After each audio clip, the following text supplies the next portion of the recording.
மல்கியா 9:12 இரட்டிப்பான நன்மை, double fold blessing.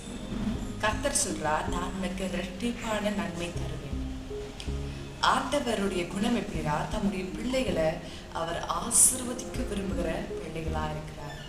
நார்மலா ஆவரேஜா அப்படி இல்லை.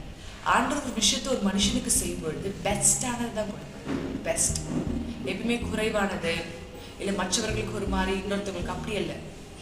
எல்லாருக்கும் சரிசமமாய் கொடுக்கின்ற தேவனா இருக்கார். வசனம் சொல்றது அவர் பட்சபாதம் உள்ள தேவன் அல்ல. பட்சபாதம்னா அவர் பார்ஷியாலிட்டியில பார்க்க மாட்டார். எல்லோருக்கும் சரிசமமாய். ஆனா அவர்கள் செய்த ஜெபம், அவர்கள் செய்த கிரியைகள், அதற்கான ஏற்ற பலனை அவர்கள் அறுப்பார்களே தவிர அவர் பட்சபாதம் உள்ள தேவன் கிடையாது. அவர் பட்சபாதம் நிறைந்த தேவன் கிடையாது. அவர் எல்லோருக்கும் சரியாய் சமமாய் கரெக்டா செய்கிற ஆண்டவராக இருக்கிறார்.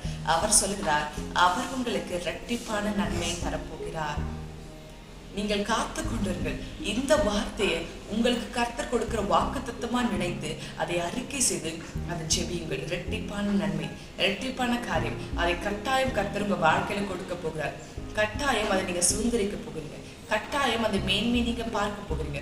உடனே கர்த்தர் உங்க வாழ்க்கைக்கு அந்த இரட்டிப்பான நன்மை கொடுத்து உங்களை மகிழ பண்ண போகிறார்.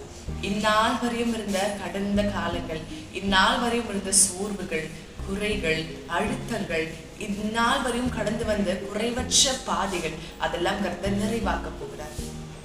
எப்படின்னா, அந்த பாதைகள்ல நீங்கள் நடந்து வந்த அடிச்சூடுகள் தெரியாத அளவிற்கு, நீங்கள் கடந்து வந்த பாதைகள் தெரியாத அளவுக்கு கர்த்தர் உங்களை ஆசீர்வாதத்தினால் மூட போகிறார். கர்த்தர் உங்களை நிறைத்தருள போகிறார். இத்தனை நாள் கர்த்தர் உங்களுக்கு சிறுமையின் பாதையில் நடத்தினார். இத்தனை நாள் கர்த்தர் உங்களுக்கு வேதனையின் பாதையில் நடத்தினார். இத்தனை நாள் கர்த்தர் உங்களை குறைச்சலின் பாதையில் நடத்தினார். இனி நிறைவான காரியம், எப்படி 2 மடங்கான நிறைவான காரியம், கர்த்தர் ரெட்டிப்பாய் உங்களுக்கு நன்மை கொடுத்து அந்த பழைய காரியங்கள், நீங்கள் இழந்து போன காரியங்களை கர்த்தர் சரி செய்ய போகிறார். நீங்க இருதயத்துல உங்க இருதயம் வேதனைப்பட்டு இருக்கலாம். இவ்வளவு நாட்களை வீணாக்கிட்டோமே, இவ்வளவு காரியங்களை இழந்து போயிட்டோமே, இவ்வளவு சிறுமையை பார்த்துட்டோமே, இவ்வளவு குறைவை பார்த்துட்டோமே அப்படின்னு நீங்க சோர்ந்து போய் காணப்படுகிறார். ஆனா கர்த்தர் அது எல்லாவற்றிற்கும் பதில் செய்கிற அளவிற்கு இரட்டிப்பான நன்மைனால் உங்க வாழ்க்கையை நிறைத்தள்ள போகிறார். அதனால கடந்த காரியங்கள், கடந்து வந்த பாதைகள், அதை நினைத்து கொண்டே நீங்க அதே இடத்துல உட்காராதீர்கள். கர்த்தர் சாம்பலில் இருக்கிற மனிதனுக்கு சிங்காரத்தை கொடுக்கிற தேவனா இருக்கிறார். கர்த்தர் துயரத்தில் இருக்கிற மனுஷனுக்கு ஆறுதல் செய்கிற ஆண்டவரா இருக்கிறார். ஆண்டவர் ஒரு மனுஷன் துயரத்திலே இருக்கணும், குறைவில இருக்கணும் ஒரு நாளும் விருப்பப்படுகிற தேவன் அல்ல. அந்த குறைவிலிருந்து ஒரு மனுஷனை தூக்கி எடுக்க, சாம்பலிருந்து ஒரு மனுஷனை தூக்கி எடுக்க கர்த்தர் விருப்பப்படுகிறார். கர்த்தர் பிரயாசப்படுகிறார். கர்த்தர் அதற்காக காத்து கொண்டிருக்கிறார்.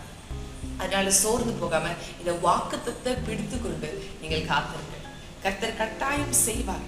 கர்த்தர் கட்டாயம் செய்வார். இப்போ இருக்கிற உங்க சூழ்நிலையை பார்க்காதீர்கள், தேவனாகிய கர்த்தரை பாருங்க, பெரிய தேவனை பாருங்க, நீங்க ஆராதிக்கிற ஆண்டவரை பாருங்க.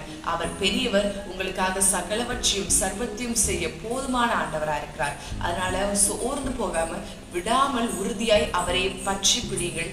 அவர் உங்களுக்காக பெரிய காரியங்களை செய்வார். இப்போ ஒரு விஷயம் அவரை நோக்கி ஜெபிப்போம். ஆண்டவரே, இந்த இடத்துல இருந்து எழும்ப எனக்கு விளக்கு கொடுங்க.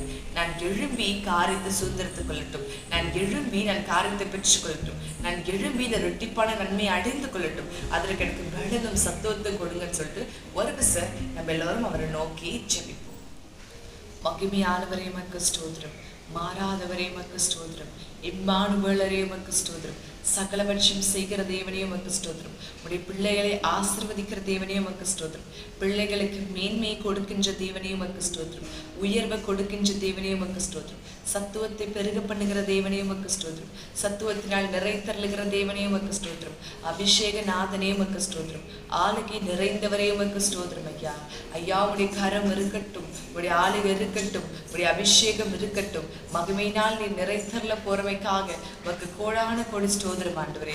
அப்பா, நீர் சத்துவம் இல்லாதவர்களுக்கு சத்துவத்தை கொடுக்கிற நன்மையும் மேன்மையும் கொடுக்கிற தேவனாய் இருப்பவரே, ரெட்டிப்பான நன்மை கொடுப்பீராக, ரெட்டிப்பான நன்மையினால் நிறைத்தருளுவீராக, ரெட்டிப்பான ஆசீர்வாதத்தை கொடுப்பீராக, ரெட்டிப்பான காரியத்தினால் அவர்கள் வாழ்க்கையை நிரப்ப போறமைக்காக உமக்கு கோடான கொடி ஸ்தோத்திரம் ஆண்டவரே.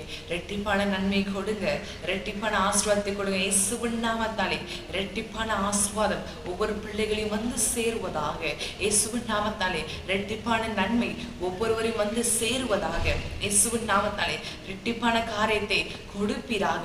சர்வ வல்லமையுள்ளவரே உமக்கு நன்றி, சர்வதிகாரியே உமக்கு நன்றி, சர்வலோகத்தின் சிருஷ்டிகரே உமக்கு நன்றி ஐயா.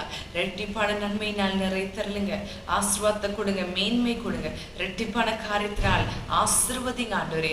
அப்பா, இந்நாள் வரையும் குறைவை பார்த்தவர்கள் இனி ரெட்டிப்பான நன்மை மாத்திரம் பார்க்கும்படியாக நீர் மாற்றுவீராக. சர்வத்தையும் செய்து ஆசீர்வதிக்க போறமைக்காக கோடான கொடி ஸ்தோத்திரம் ஐயா. தகப்பனே, கூட இருங்க, ஆசீர்வதிங்க, பலப்படுத்துங்க, வழி நடத்துங்க ஆண்டவரே. இயேசு கிறிஸ்து நாமத்தாலே ஜெபிக்கிறேன், ஜெபம் கேளும் ஜீவன் நல்ல பிதாவே. ஆமென், ஆமென், ஆமென்.